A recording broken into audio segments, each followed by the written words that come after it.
Suasana hikmat upacara peringatan HUT ke-80 kemerdekaan RI di lapangan Pattimura, Kabupaten Buru, mendadak pecah dengan sorak-sorai dan tepuk tangan meriah. Semua itu berkat aksi memukau dari polisi cilik binaan Polres Buru yang tampil energik di hadapan tamu undangan. Dengan nama Grup Wira Satria Wijaksana, tim polisi cilik yang dilatih langsung oleh jajaran Polres Buru di bawah bimbingan Kapolsek Namlea ini sukses mencuri perhatian publik. Dipimpin oleh Komandan Cilik, Navia Alifa Buamona, suara lantang dan tegasnya komando setiap gerakan dengan penuh percaya diri. Formasi demi formasi yang mereka tampilkan membuat decak kagum hadirin.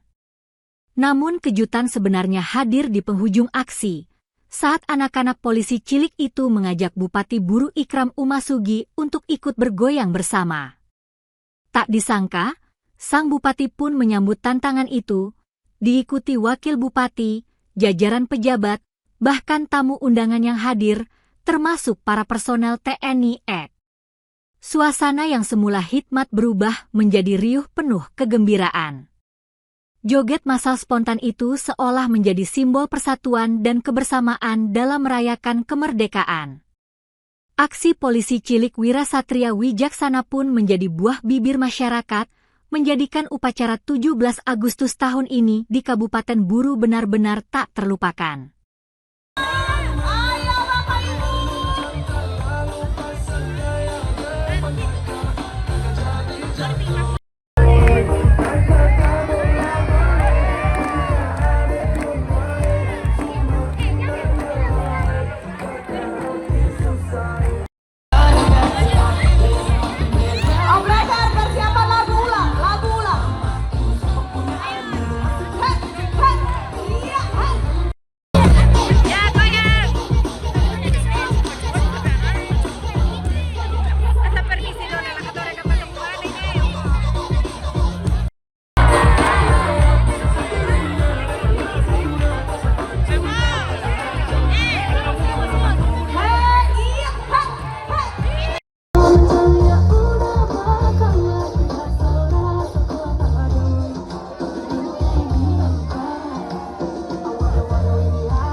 Download Tribun X sekarang, menghadirkan lokal menjadi Indonesia.